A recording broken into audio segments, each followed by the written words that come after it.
네, 오늘의 말씀의 제목은 그리스도의 사신입니다. 사신은 대사, 일꾼, 이런 의미의 사신입니다. 어, 바울은 오늘 본문 그 말씀 11절의 시작에서 개역 성경에서는 번역되지 않는 말이 새 번역 성경에 이렇게 바울이 말한 말이 있습니다. 그것이 뭐냐면 바로 그러므로입니다. 별거 아닌 것 같지만 NIV 영어 성경에도 이 말로 되어져 있는 말이 있습니다. 비슷한 내용인데 since then 이렇게 되어져 있습니다. 이 말이 굉장히 중요한 것은 다음 말을 우리가 지금 읽은 성경 본문을 이해하는데 굉장히 많은 도움이 되기 때문입니다. 우선 말씀을 보겠습니다. 새번역 성경으로 보겠습니다. 새번역 성경 고린도후서 5장 11절입니다. 그러므로 우리는 주님이 두려운 분이심을 알기에 사람들을 설득하려고 합니다. 우리는 이미 하나님 앞에서 환히 드러났습니다. 그러므로가 여기는 이 새번역 성경에는 들어있기 때문에 제가 개역 성경에 나와 있는 거로 쓰지 않고 새번역 성경으로 읽었습니다. 그러므로라는 말은요, 앞에 나온 내용을 근거로 해서 뒤에 결과를 도출해낼 때 흔히 쓰는 그런 접속 부사입니다. 그러니까 사도 바울이 뒤에 나오는 주님이 두려운 분이심을 알기에 사람을 설득하려고 합니다. 라고 이 말하는 근거가 바로 앞절에 앞절에 있었다는 것입니다. 그 말 때문에 이런 말을 하게 되었다. 이런 뜻이겠죠. 그러면 앞절은 어떤 말이냐면 고린도 후서 5장 10절 이건 개역 개정판 성경 말씀으로 보겠습니다. 이는 우리가 다 반드시 그리스도의 심판대 앞에 나타나게 되어 각각 선악간에 그 몸으로 행한 것을 따라 받으려 함이라. 이 말씀 때문에 그러므로 이런 거예요. 심판이 있으니까 그러므로 이제 그런 그런 심판을 우리를 심판하신 분이라는 것이 얼마나 두렵습니까? 그러니까 그런 두려운 분인 걸 알기에 심판하시는 분이신 걸 알기에 이제 사람을 그래서 설득하려 한다 이런 말로 연결이 되는 것입니다. 우리는 누구나 육신의 장막을 벗으면 다 반드시 그리스도의 심판 앞에 서야 합니다. 이러한 믿음이 이런 이게 우리가 죽으면 그냥 끝나고 심판이 어딨어 뭐 이렇게 물으면 하나님이 어딨어 이 말하고 똑같은 말이고 하나님 없이 사는 사람들의 사고 방식이고 그냥 육신으로 살다 그냥 썩어 죽는 걸로 끝나는 그래서 이 땅에서 그냥 잘 먹고 잘 살다가 죽으면 끝나는 거지 하는 그런 소망이 없는 사람들의 생각인 겁니다. 그러나 하나님을 믿는 사람들은 반드시 우리가 죽게 되면 우리 영혼이 우리 몸이 육신만 있는 게 아니라는 걸 우리는 이미 다 알고 있습니다. 하나님을 믿는 사람이든 믿지 않는 사람이든 그렇기 때문에 우리의 영혼은 반드시 우리가 죽고 육신의 옷을 벗게 되면 하나님의 심판 앞에 서게 되고 그냥 영혼 자체만 있는 게 아니라 우리의 육신도 부활하는 것까지 우리는 다 믿는 사람들입니다. 그래서 그곳에 하나님 심판 앞에 선다는 말은 무슨 말이냐면요. 우리가 영원한 생명으로 가는 자리인지 영원한 사망, 죽음의 자리로 가는지를 결정하는 자리입니다. 이 땅에 잠시 잠깐 사는 것보다 영원히 사는 것이 더 중요하지 않습니까? 그러니까 이 땅에서 어떻게 우리가 사느냐가 앞으로 내가 영원히 사는 곳에서 영원한 생명으로 사느냐 죽음으로 사느냐가 결정된다는 뜻입니다. 또한 우리가 이 땅에서 어떻게 살았는가에 따라서 우리의 행위가 그 살아간 거에 따라서 보응이 또 주어지는 자리이기도 하는 것입니다. 그래서 바울은요, 각각 선악간에 그 몸으로 행한 것을 따라 받으려 함이라라고 말하고 있습니다. 여러분은요, 재판장 앞에 가본 적 없으시죠? 보통 서민들은 갈 기회가 그렇게 있질 않습니다. 어떤 법적으로 시비가 걸리거나 범죄를 저지르지 않는 한 우리가 그런 자리를 갈 일이 없습니다. 그러나 인간의 행위에 선악간을 그런데 그렇게 그런 자리임에도 불구하고 그 자리가 인간의 사람이 그러니까 내가 죄도 짓지 않았는데도 잘못 판단할 수 있지 않습니까? 그러니까 이게 선악간의 행위가 잘못 어떤 판결이 내려질 수도 있지만 그렇지 않을 자리도 있기 때문에 그런 자리 앞은요 누구나 두렵고 떨리는 자리입니다. 인간의 심판자 앞에서도 그럴진데 하물며 우리가 영원히 천국에서 살지 영원히 지옥에서 살지가 결정되는 자리 앞에 간다면 두렵고 떨리는 건 당연한 일입니다. 그래서 두려운 분이심을 알기에라고 말한 거는 그런 우리를 판단하시는 분이 주님이시니까 그런 판단을 받게 되는 그런 자리라는 것을 이야기하는 것입니다. 그 옳고 그름에 대한 사람의 판단은요 항상 그 결과가 정의로운 것은 아닙니다.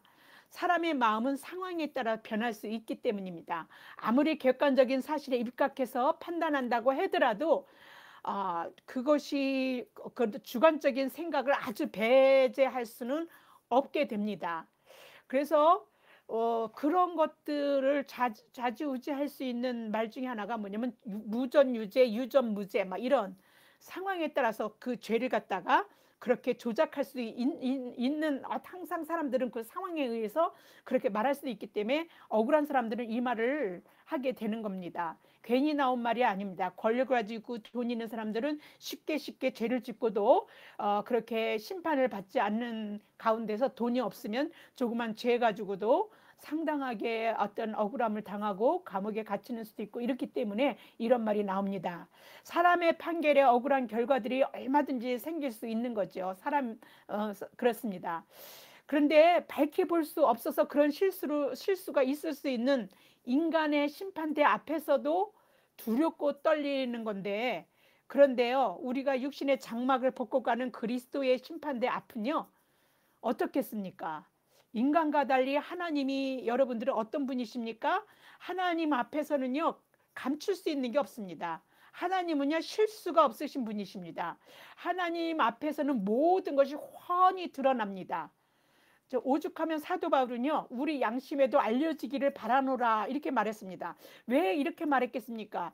사도 바울은요 하나님 심판대 앞에 서면 감출 수 없는 우리의 행위가 낱낱이 드러내게 되지 않습니까? 그런 낱낱이 드러나는 우리의 행위가 우리가 하나님 앞에 서기 전에 미리 우리 양심에 훤히 드러나게 되면 그것을 미리 깨닫고 알아서 우리가 회개도 하고 올바르게 우리 행동을 고치기도 하고 또 그렇게 하면서 그렇게 될 수 있는 기회가 있는 거 아닙니까? 그러니까 우리가 하나님 앞에 서기 전에 우리가 잘못된 거 이런 것들이 훤히 드러나서 인간들은 항상 잘못할 수 있고 아까 우리가 회개 시간에 저는 이제 누구를 입으로 이렇게 욕했던 어떤 그 욕을 하나님 내가 이렇게 부족합니다. 저를 위해서 기도하자고 우리 감정에 휩쓸려서 내가 욕을 담았습니다. 용서해 줘 이렇게 기도했거든요. 그러니까 이렇게 우리는 언제든지 우리의 잘못에 대한 것들이 항상 이렇게 깨닫게 되는데 깨닫지 못하게 되면 그거를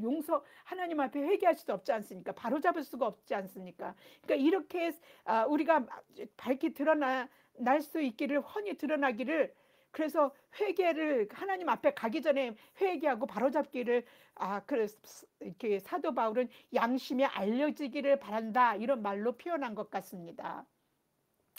우리 그리스도인들은요 주의 두려움을 아는 자들입니다. 하나님의 심판이 있다는 걸 아는 자들이에요. 근데 여기서요 우리가 알아야 될 게 주를 두려워하는 것, 주의 두려움 그랬더니 주를 두려워하는 것을 말하는 거예요. 주의 두려움이라는 것은요 그러니까 대상이 주예요. 그래서 두려움의 대상이 이제 주인데 그 두려워하는 것을 우리는 뭐 주님이 우리를 심판하는 것 그래서 그러니까 왜냐하면 이 두려움이라는 건 어떻습니까? 막대한 권력을 가지고 힘을 가지고 쥐락펴락하면서 자기 맘대로 휘두르는 것에 대한 막연한 어떤 두려움과 공포가 아닙니까? 그래서 주를 두려워한다라는 것들을 그런 식으로 이해하면 안 됩니다.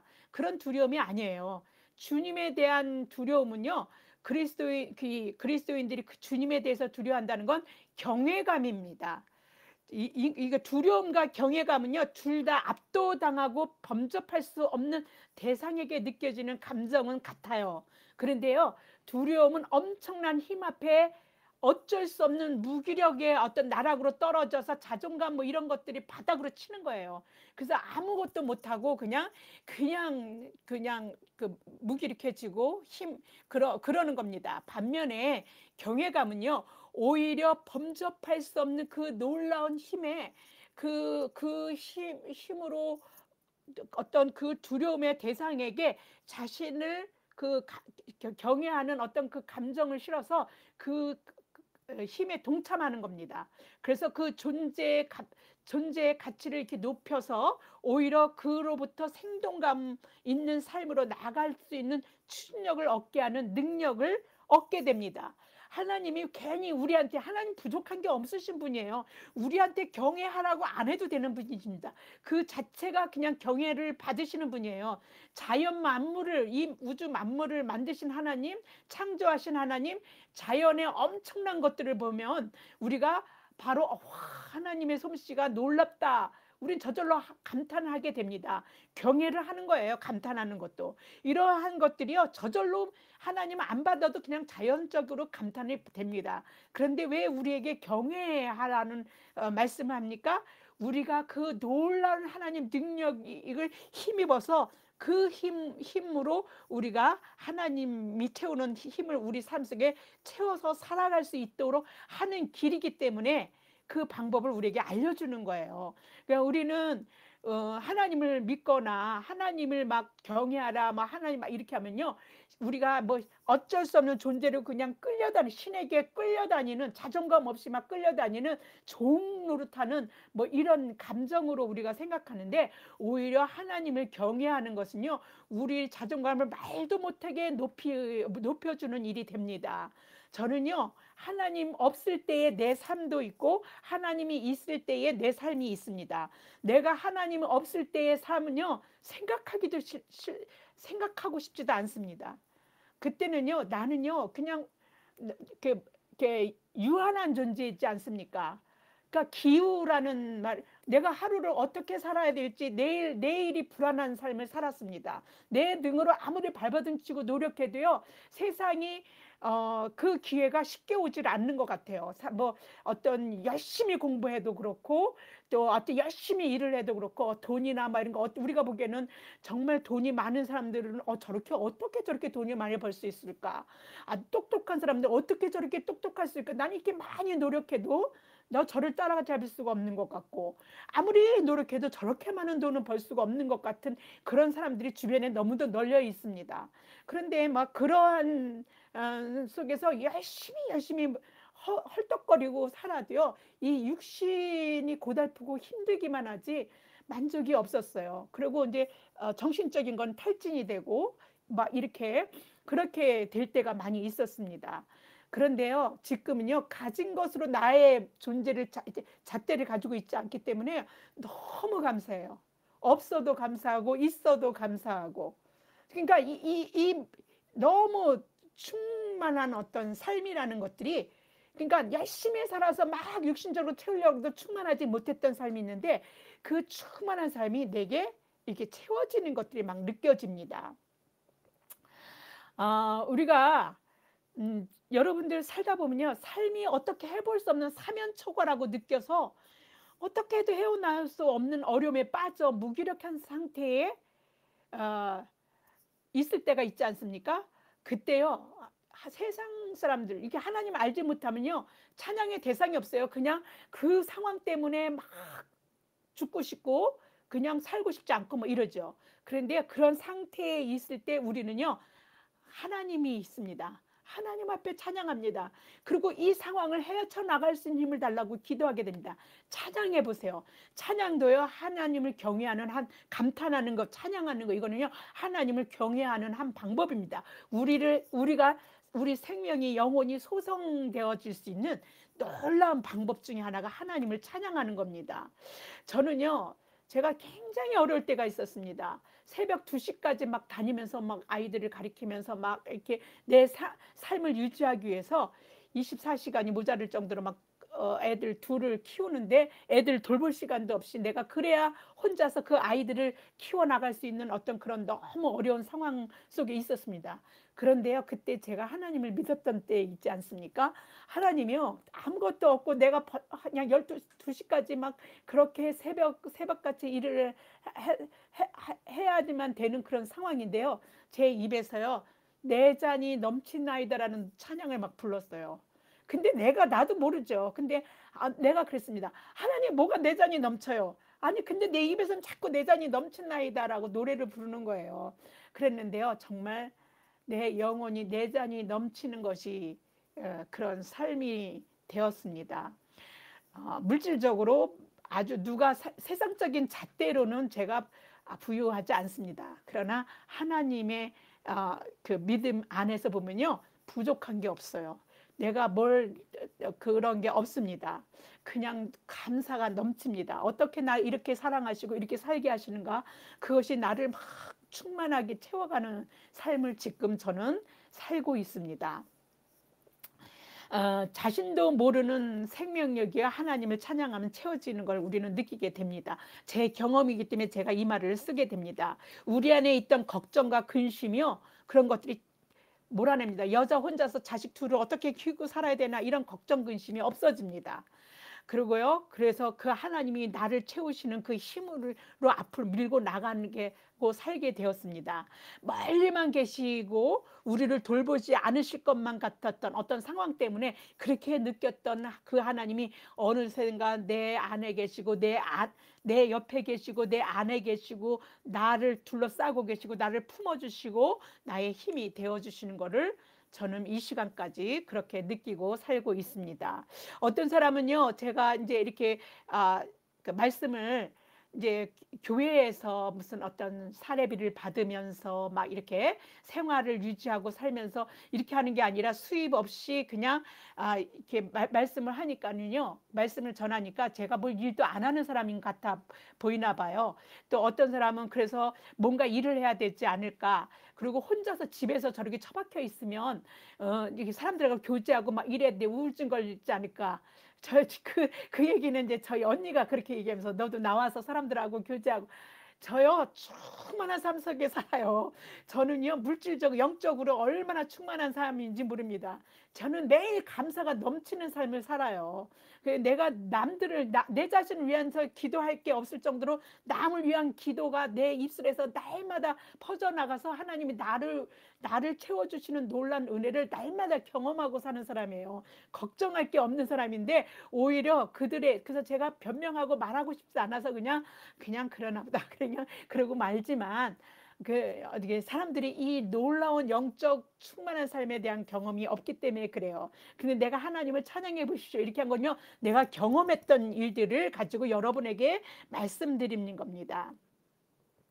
환란이 얼마나 심했는지요, 우리는 시편을 보면 그 상황을, 나 같은 상황에서 그렇게 했던 사람을 알 수 있어요. 환란이 얼마나 심했는지 잠을 잘 수도 없고 위로도 누가 위로해 주는 것도 소용이 없어 버리고 거절하는 거예요. 그러니까는 위로조차도 나한테는 필요 없다 막 이렇게. 그리고 하나님이 자신을 혹시 버리신 건 아닌가 막 그렇게 고통 속에서 하나님 앞에 노래한 시인이 있습니다. 아삽 시를 한번 볼 겁니다. 아삽의 시를 볼 건데, 우리가 살다 보면 이 아삽처럼 제가 느꼈던 것처럼 고난의 때 여러분 나는 안 겪어, 아닙니다. 인생은요 다 똑같아요. 누구나 다 겪어요. 뭐 천억을 가지고 있는 사람이든 또 단돈 통장에 몇십만 원도 없는 사람이든 똑같습니다. 우리는 다 고난의 때는 다들 겪고 살아갑니다.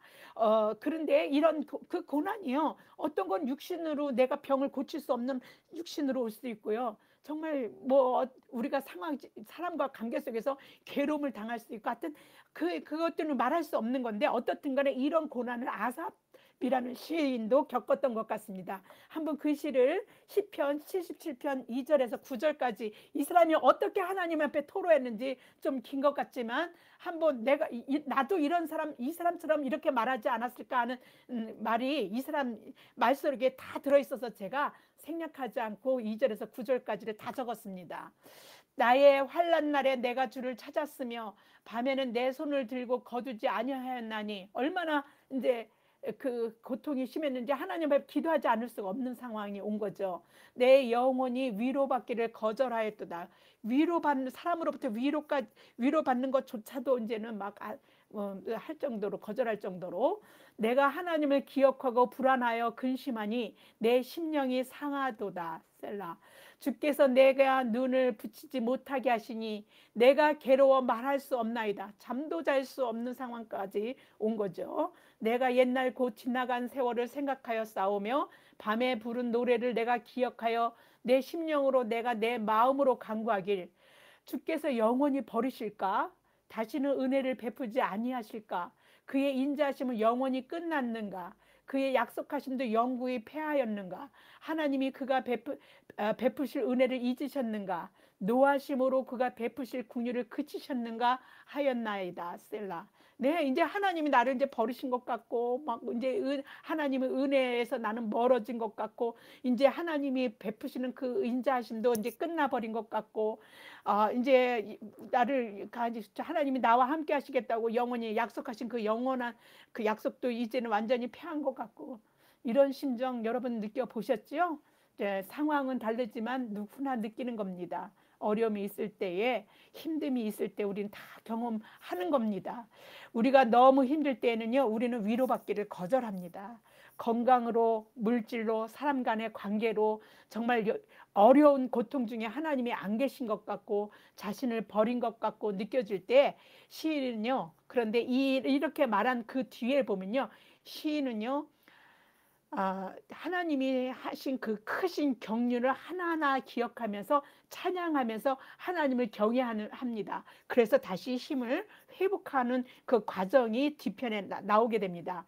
고난은요, 자신을 돌아보게 하고 회개하며 하나님 같으신 분이 없다고 하나님을 그런 걸 깨닫게 돼서 그 은혜 안에 크신 능력을 다시 덧입어. 그러니까 이제 경외하는 건데, 그렇게 하는 것으로 덧입고 살고 있는 자신을 다시 한번 이제 발견하게 됩니다. 시편 77편 10절에서 13절 바로 뒤에 이어지는 말입니다. 또 내가 말하기를 이는 나의 잘못이라, 지존자의 오른손에 해 나의 잘못이라. 이렇게 일어나는 일들이 내가 자신이 뭔가가 잘못되어져 있는 일들을 이제 찾아내게 되고 보게 되고 알게 된 거죠.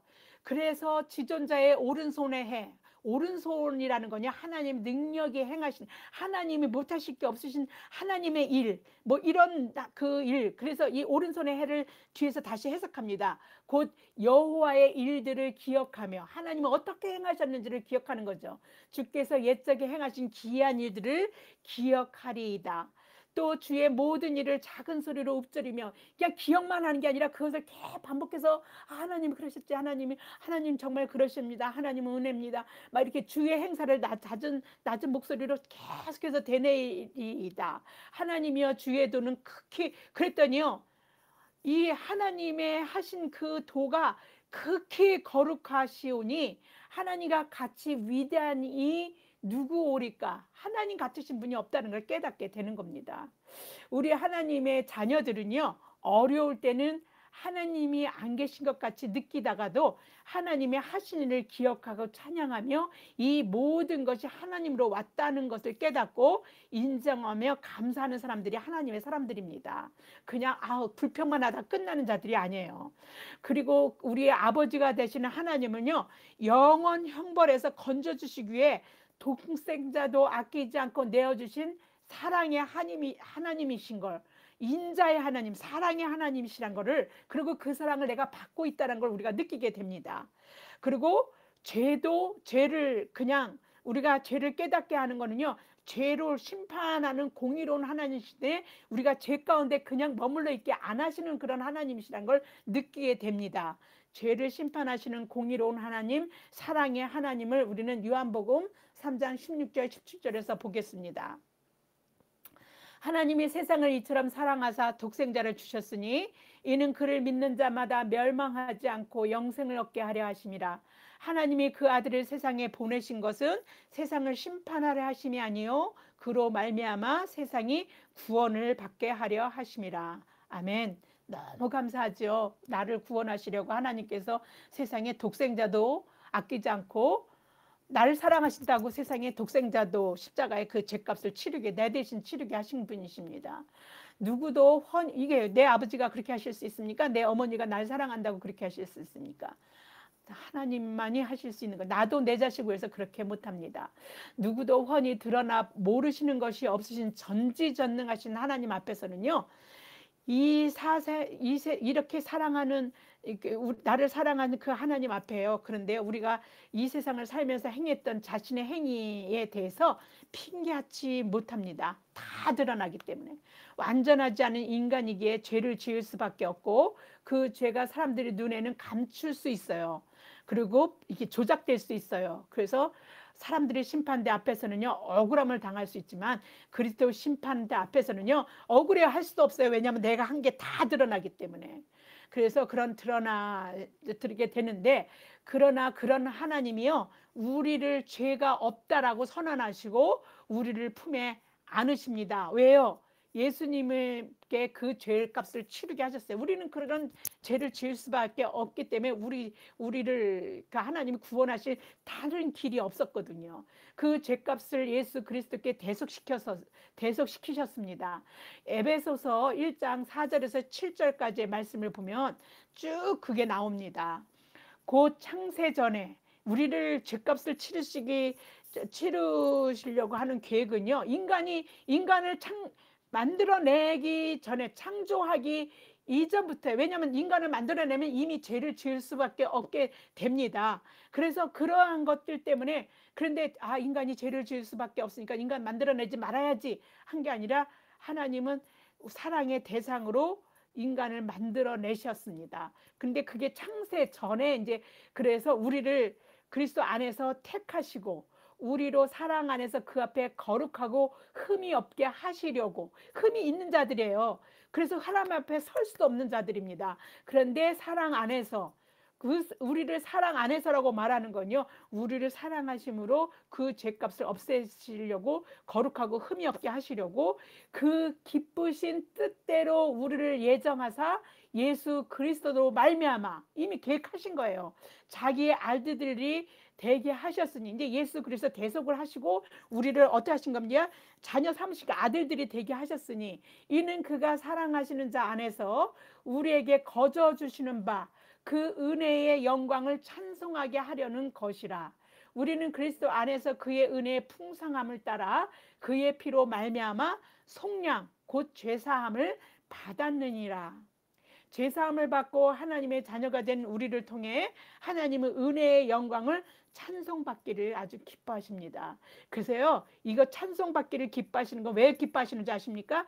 그럴 때 우리가 살아나기 때문입니다. 사망에서 생명으로 옮겨주신 분이 우리를 살게 하시는 것이 가장 기뻐하는 일이죠. 그 길이 되어주신 주님을 이제 우리는요, 이렇게 두려워하는 것은요, 하나님의 자녀가 그래서 마땅히 해야 될 근본인 것입니다. 세상을 살아가는 지혜와 명철함은요, 바로 하나님을 알고 하나님을 경외하는 데서 주어진다는 것을 성경이 말하고 있습니다. 잠언 9장 10절입니다. 여호와를 경외하는 것이 지혜의 근본이요 거룩하신 자를 아는 것이 명철이니라. 여러분 똑똑하고 싶습니까? 지혜롭고 싶습니까? 하나님을 경외하면 됩니다. 거기에서 우리의 생명이 있고 우리가 살 길이 열리고 우리가 회복되는 길이 열립니다. 우리 그리스도인들은요, 죄에 대해서 다 죽은 사람들이에요. 죄가 우리를 주장하지 못합니다. 이제 죽은 자를 뭐가 주장합니까? 우리 죄에 대해서 죽은 사람들입니다. 예수 그리스도께서 모든 사람을 대신해서 죽으셨기 때문에 그렇습니다. 우리의 죄값을 당신의 목숨으로 치르셨습니다. 예수님께서. 로마서 3장 23절에서 25절을 보겠습니다. 모든 사람이 죄를 범하였음에 하나님의 영광에 이르지 못하더니 그리스도 예수 안에 있는 속량으로 말미암아 하나님의 은혜로 값없이 의롭다 하심을 얻은 자 되었느니라. 우리가 그런 자가 된 거예요. 이 예수를 하나님이 그의 피로써 믿음으로 말미암는 화목제물로 세우셨으니 이는 하나님께서 길이 참으시는 중에 전에 지은 죄를 간과하심으로 자기의 의로우심을 나타내려 하심이라.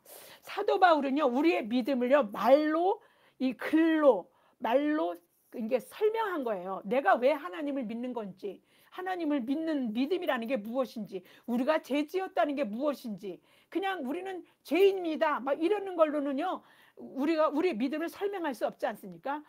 우리가 보이지 않는 우리의 믿음을 말로 설명한다는 건 참 어려운 일입니다. 그런데 이 믿음을 그냥 믿어 이렇게 말하지 않고 사도 우리가 믿는 믿음이 어떤 것인지를 규명해서 말로요 잘 풀어낸 것이 사도 바울의 놀라운 일입니다. 우리의 믿음이 뭔지를 설명한 거예요. 그래서 로마서에 이렇게 사도 바울이 우리가 죄를 지었다는 것이 무엇인지, 예수님이 우리 안에서 속량했다는 게 무엇인지, 그리고 예수님이 화목제물이 되었다는 게 무엇인지 이렇게 잘 풀어서 설명하고 있습니다. 저는요 지금도 말로 버벅댑니다. 그래서 적혀 있는 말이 아닌 그냥 말을 하면요, 이 언어가 이제 나이 먹으니까 자꾸 표현해야 될 말이 줄어들고 또 말도 하려는 말이 머릿속에서 막 맴돌아서 표현하지 못하고, 아까 기도도 막 이렇게 그러니까 쓴 말을 가지고 기도하는 게 아니라 그냥 내 하나님이 주신 말씀으로 내가 기도를 하다 보니까 말을 버벅댈 때가 있습니다. 그런데 이렇게 사도 바울 우리 믿음, 보이지도 않는 믿음, 그 하나님에 대한 거, 그다음에 대속죄, 예수님이 하나님 우리를 사랑하신다는 게 무엇인지 이런 것들을 잘 말로 풀어냈습니다. 너무도 감사하죠. 그래서 제가 그 말을 자꾸 갖다가 말씀 속에서 우리의 말씀을 설명하려고 자꾸 말씀을 갖다가 이렇게 여러분에게 표현하고 있는 것입니다. 내 말로는 설명할 수가 없으니까. 이제 우리가 육체 가운데 사는 것은요, 내가 사는 것이 아니라 예수 그리스도를 믿는 믿음 안에서 우리는 사는 것입니다.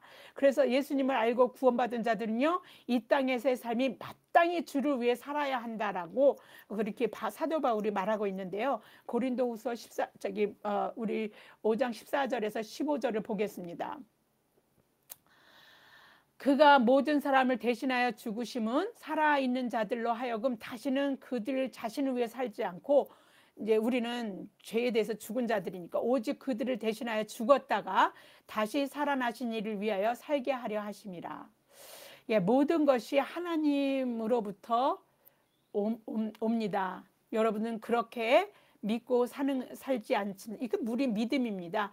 나 된 것은 모두 다 하나님의 은혜로 된 거지 내가 된 것이 없습니다. 우리는요 당장에요 아파보면 압니다. 건강조차도, 지혜조차도 우리가 이게 내가 가지고 있는 게 아니구나, 하나님이 주신 것이구나, 이렇게 우리가 느끼게 됩니다. 인생은요 자기 거라고 주장하는 게 없는 것입니다. 그렇게 주장하는 살고 있는 사람들이 있지 않습니까? 내 힘, 내 능력 믿고 사는 사람들, 이 교만인 것입니다. 그래서요 교만을 하나님이 제일 싫어하십니다. 자기 힘 믿고 사는 거야. 하나님은 없다는 식으로 자기 의지해서 살아가는 것이죠. 그래서요 하나님은 교만을 일컬어서요 패망의 선봉이라고 잠언서에서도 말하고 있습니다. 오늘 자기 것이라고 주장하는 생명을요, 생명의 주관자이신 하나님이 걷어가신다면, 그런데도 자기 거라고 얘기할 수 있겠습니까? 그 말씀을 하시는 말씀에 있습니다. 우리가 착각하고 살아가는데요, 예수님이 이 착각하지 말라고 교훈이 되는 말을, 예화를 들어서 말씀하고 있습니다. 누가복음 12장 16절에서 20절에 있습니다. 또 비유로 그들에게 말하여 이르시되 한 부자가 그 밭에 소출이 풍성함에 심중에 생각하여 이르되 내가 곡식 쌓아둘 곳이 없으니 어찌할까 하고, 또 이르되 내가 이렇게 하리라. 내가 곡간을 헐고 더 크게 짓고 내 모든 곡식과 물건을 거기에 쌓아두리라. 또 내가 내 영혼에게 이르되 영혼아, 여러 해 쓸 물건을 많이 쌓아두었으니 평안히 쉬고 먹고 마시고 즐거워하자 하리라 하되, 하나님이 이르시되 어리석은 자여, 오늘 밤에 내 영혼을 도로 찾으리니 그러면 내 준비한 것이 누구의 것이 되겠느냐 하셨으니. 네. 대부분의 세상 사람들은요, 너나 할 것 없이 세상 사람들 뿐이겠습니까? 하나님을 믿는 사람들은 마찬가지인데, 내 곳간을 헐고 더 크게 짓고 내 모든 곡식과 물건을 거기에 쌓아두리라. 이러면서 살아갑니다. 내 곳간, 내 곡식, 내 물건 다 내 것이라고 하고 살아가는 것이죠. 그러나 하나님은요, 오늘 그 내 것이라고 하는, 그죠? 그 곳간을 오늘 내가 네 영혼을 걷어가면 내 곳간, 내 곡식, 내 물건 하던 것이 다 누구 것이냐? 이렇게 묻습니다. 모든 것이 하나님으로부터 왔다는 것을 모르는 사람을요, 예수님은요, 어리석은 자라고 부르십니다. 이와 같이 어리석은 자를 오늘 성경 본문에는요, 사도 바울이 다른 말로 말합니다. 뭐라고요? 육신을 따라 사는 자. 육신의 잣, 이게 이제 세번역 성경에서는 육신의 잣대로 사는 자 이렇게 표현하는데 딱 똑같은 말이겠죠. 우리도요, 예수 그리스도를 알지 못할 때는요, 다 이와 같이 육신을 따라 사는 자였습니다. 예수 그리스도를 알지 못하던 이때를 사도 바울은 다른 말로 또 표현하고 있는데, 그게 뭐냐면요, 그리스도 밖에 있는 자, 하나님을 알지 못하고 사는 자, 구원받지 못한 자죠. 하나님도 없이 소망 없이 살아가는 자, 이렇게 말합니다. 그렇게 말한 것을 한번 보겠습니다. 에베소서 2장 12절입니다. 그때의 너희는 그리스도 밖에 있었고, 예수 하나님을 알지 못하고, 그러니까 그리스도를 알지 못하고 있을 때, 그때에 너희는 그리스도 밖에 있었고 이스라엘 나라 밖의 사람이라. 약속의 언약들에 대하여는 외인이요 세상에서 소망이 없고 하나님도 없는 자이더니. 네, 우리를 하나님 알지 못했던 때를 이제 바울이 이렇게 이야기하고 있습니다. 그러나 이제 예수 그리스도를 영접하고 믿는 우리 그리스도인들은요, 모든 것이 하나님으로부터 왔다는 것을 알고 우리의 주인이 하나님인 것입니다. 깨닫고 하나님을 경외하는 자들이 된 사람들입니다. 이제 육신의 잣대로 사는 자가 아니라 주 안에서 믿음으로 사는 자들입니다. 그리스도 왜 그렇습니까? 우리가 그리스도 안에 있기 때문입니다. 그리스도 안에, 주 안에 뭐 이렇게 이런 말은요, 사도 바울이 아주 많이 사용하고 있습니다. 우리가 바울 서신서들을 읽다 보면요, 그리스도 안에라는 말, 주 안에, 예수 안에 뭐 이런 말들이 굉장히 많습니다. 저의 아이디를 보면은요, 항상 NKS in Jesus 이렇게 되어져 있습니다. 주 안에, NKS는 그냥 남경순인데 그렇게 되어져 있습니다. 우리가 이 사도 바울은 완전히 주 안에 있던 사람이었기 때문에 그렇습니다. 저는요, 어쩌다가 주 안에 살기도 하고 어떨 때 세상 밖에서 나가 살기도 하고 이럴 때가 많아서, 저는 소망을 가지고 주 안에 살아가자 하는 마음으로 한 거지, 내가 사도 바울처럼 그렇게 항상 주 안에 살지를 못했습니다. 그래서 저는 그냥 소망을 가지고 그렇게 닉네임을 이제 제 이름을 그렇게 한 것인데, 이렇게 주 안에 있는 자들을요, 사도 바울은요, 어떻게 표현하냐면 새로운 피조물이라고 말했습니다. 고린도 후서 5장 17절 보겠습니다. 그런즉 누구든지 그리스도 안에 있으면 새로운 피조물이라. 이전 것은 지나갔으니 보라 새 것이 되었도다. 여러분 주 안에 있으십니까? 여러분은 새로운 피조물입니까? 여러분은 새 것이 되었다라고 느끼십니까? 글쎄요, 새로운 피조물이라는 건요, 이전과 완전히 다른 새로운 시각을 갖고 사는 것입니다. 육적인 삶을 살았던 걸 영적인 삶을 사는 것인데, 그리스도 안은 바로 그와 같은 시각으로 세상을 살아가는 게 되었다는 것입니다. 육이 아니라 영으로 사는 삶을 산다는 것입니다. 하나님의 아들을 믿는 믿음 안에서 사는 삶을 말하는 것입니다.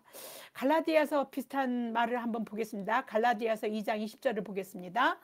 내가 그리스도와 함께 십자가에 못 박혔나니 그런즉 이제는 내가 사는 것이 아니요 오직 내 안에 그리스도께서 사시는 것이라. 이제 내가 육체 가운데 사는 것은 나를 사랑하사 나를 위하여 자기 자신을 버리신 하나님의 아들을 믿는 믿음 안에서 사는 것이라. 예수 그리스도를 믿으면서 여전히 지나가 버려야 할 것, 지나가 버려야 하고 흘려 버려야 할 이전 것에 여전히 우리가 머물러 있다면, 그리고 그래서 그렇게 살고 있다면, 다시 말해서 이 말은요, 육신을 따라 그냥 살고 있다면 자신이 그리스도인이 아니라, 그리스도 안에 있는 것이 아니라 그리스도 밖에 아직 있는 거예요. 여전히 소망 없는 삶에 머물러 있는 것입니다. 이것을 여러분들 명심하셔야 됩니다. 그래서 여러분들이요, 그리스도 안에 있습니까? 한번 생각해 보세요. 그리스도 안에 저는 있으려고 노력하는 사람입니다. 여러분들도 그래서 그 아이디도 그렇게 NKS in 지저스라고 한 것처럼 여러분도 노력해서 이 주 안에 살아가실 수 있도록 흘려버려야죠. 여전히 새로운 피조물이 아닌 그냥 주 안이 아닌 주밖에 머물면서 말로만 그리스도인, 그거는 그리스도인이 아닙니다. 그러니까 무늬만 크리스천이 된 거죠. 육신을 따르는 자는요, 육신의 일만 생각하게 되어 있고 육신의 생각은 결국 사망이라고 사도 바울이 말했어요. 소망 없는 삶이라고 말했어요. 로마서 8장 5절에서 6절입니다. 육신을 따르는 자는 육신의 일을, 영을 따르는 자는 영의 일을 생각하나니 육신의 생각은 사망이요 영의 생각은 생명과 평안이라. 저는 평안합니다. 너무 좋습니다. 하나님이 너무 충만한 생각 속에 나를 채워주셔서 막 육신에 따라 막 거기에 아직도 막 매여서 사는 사람들하고는요, 저는 다릅니다. 너무 감사하지요. 우리는요, 본래 본질상 진노의 자녀였습니다. 죄를 짓고 하나님께 가까이 갈 수 없는 자들이었습니다. 에베소서 2장 3절입니다. 전에는 우리도 다 그 가운데서 우리 육체의 욕심에 따라 지내며 육체와 마음에 원하는 것을 하여 다른 이들과 같이 본질상 진노의 자녀이었더니, 저도 그랬던 자입니다. 근데 그런 자가, 우리는요, 자력으로는 우리가 하나님과 화목할 수 없는 본질상 진노의 자녀, 죄인들이었습니다. 그리스도께서 우리를요, 내 힘으로 안 되는 거 하나님 그리스도께서 우리를 화목하게 하도록 하셨습니다. 뿐만이 아니라요, 우리를요 그냥 화목하게 하셔서 하나님과 관계만 맺게 한 게 아니라요, 화목하게 하는 직분까지 또 주신 것입니다. 예수 그리스도께서 그 직분을 하셨는데 그 직분을요 그리스도께만 준 게 아니라 하나님 아들에게만 특권으로 준 게 아니라 우리도 하나님 아들이 되게 하시고 그 특권을요, 우리 직분, 화목하게 하는 직분도 주셨다는 겁니다. 고린도 후서 5장 18절입니다. 모든 것이 하나님께로서 났으며 그가 그리스도로 말미암아 우리를 자기와 화목하게 하시고 또 우리에게 화목하게 하는 직분을 주셨으니, 하나님의 자녀인 우리가요 화목하게 하는 직분을 받은 자라는 겁니다. 그런데 누구를 화목하게 하라는 것입니까? 여러분 아십니까? 바로요, 하나님을 알지 못해 아직도 하나님과 원수된 자, 본질상 진노의 자녀인 사람들이 하나님과 그런 사람을 하나님과 화목하게 하라는 겁니다. 그래서 생명과 평안으로 인생을 살아갈 수 있게 하라는 겁니다. 그 직분을 우리에게 주셨다는 겁니다. 우리가 하나님을 알지 못하던 죄인이었을 때에 화목해 하는 직분을 가졌던 누군가에 의해서 우리도요, 그것이 누군가의 기도이든 전도이든 선한 행위이든 하여튼 누군가에 의해서 우리가 하나님과 이제 화목하게 되었고, 그렇게 화목하게 하는 직분을 하나님이 사용하셔서 우리가 하나님과 지금 화목하게 됐다는 것을 여러분 아셔야 합니다. 그래서 그 직분을 우리가 이제 다시 또 누군가를 화목하게 하도록 받았다는 것입니다. 진노의 자녀에서 영생을 얻는 하나님의 자녀가 된 것입니다. 다시 말해서 사랑의 빛을 진 것입니다. 하나님의 자녀들은요, 누구나 이와 같이 사랑의 빛을 진 자들입니다. 사도 바울은요, 빚진 자의 삶으로 생명을 건 복음 전도를 이런 의식을 가지고 빚진 자라고, 자신이 빚진 자라고 얘기했습니다. 이런 빚진 자의 삶으로 생명을 건 복음 전도를 해나간 겁니다. 로마서 1장 14절입니다. 헬라인이나 야만인이나 지혜 있는 자나 어리석은 자에게 다 내가 빚진 자라. 네, 누군가에 의해서 자기가 이 생명의 길을 가게 됐기 때문에 자기도 하나님과 화목해 하는 일에 빚을 졌다는 겁니다. 자신도 이 일을 해야 하는 것이죠. 예수 그리스도께서 하나님과 화목하게 하신 이 일을 하나님은 이제 하나님의 자녀인 우리에게 맡기셨어요. 사도 바울은 이 말을 그리스도를 대신하여 사신이 되어 라는 말로 표현한 겁니다. 오늘 말씀의 제목이죠. 사실은요, 한 나라의 일을 대신해서, 그 나라를 대신해서 그 사명을 가지고 그 일을 하는 사람입니다. 대사라고도 얘기하죠. 하나님은요, 그리스도를 대신하여 화목하게 하는 직분을 우리에게 주셔서 하나님 나라의 일, 하나님의 일을 하도록 사명을 우리에게 주셨습니다. 목회자들만 하나님의 일을 하는 게 아닙니다. 목회자들만 사명자가 아닙니다. 복음의 빛을 진 모든 하나님의 자녀들이 누군가 전한 것 때문에 우리가 복음을 받아들였고 복음을 듣게 된 것입니다. 복음의 빛을 진 것입니다. 모든 하나님의 자녀들은요, 다 이렇게 그런 마음으로 하나님의 일을 하도록 사명을 받은 자들입니다. 누군가가 내 삶을 통해서 내가 복음을 말로 전할 수도 있지만 삶으로 전할 수도 있고, 어떻든 간에 하나님을 믿는 복음으로 하나님과 화목해야 하는 일들을 하도록, 그래서 이 일을 통해서 하나님 그리스도 안에서 하나님의 의가 되게 한 겁니다. 하나님의 의가 됐다는 건 뭡니까? 죄를 없애주시고 생명으로 나아가게 살 길을 열어주신 것, 그게 하나님의 의이지 않습니까? 복음을 들어야 하나님의 복음 의가 되지 않습니까? 우리가 구원을 받지 않습니까? 하나님은 인간에게 생명을 주시는 유일한 방법이 이 일을 이루시기에 죄가 없으신 예수님이 우리의 죄를 담당하게 하셔갖고 하나님의 의를 이룬 것입니다. 그래서 이런 복음, 이 일을 알아야 하나님을 믿고, 그 예수가 유일한 길이니까 예수님을 알고 그 복음을 들어야 우리 구원을 받지 않습니까? 이제 그 일을 그리스도를 대신해서 우리에게 맡기셨어요. 우리가 당신의 하나님의 의가 되게 하려고 하나님이 하십니다. 고린도후서 5장 20절에서 21절을 보겠습니다. 그러므로 우리가 그리스도를 대신하여 사신이 되어 하나님이 우리를 통하여 너희를 권면하시는 것 같이 그리스도를 대신하여 간청하노니 너희는 하나님과 화목하라. 우리가 하나님과 화목하지 않고, 우리가 하나님과 안에서 복음으로 우리가 하나님과 그런 관계로 그리스도 안에 있지 않으면요, 어떻게 전할 수 있겠습니까? 어떻게 삶으로 전합니까? 어떻게 이 놀라운 사실을 알릴 수 있겠습니까? 우리가 먼저 하나님과 화목한 것을 경험해야 됩니다. 하나님이 죄를 알지도 못하신 우리를 대신하여 죄를 삼으신 것은 어떻게 해요? 우리로 하여금 그 안에서 하나님의 의가 되게 하려 하심이라.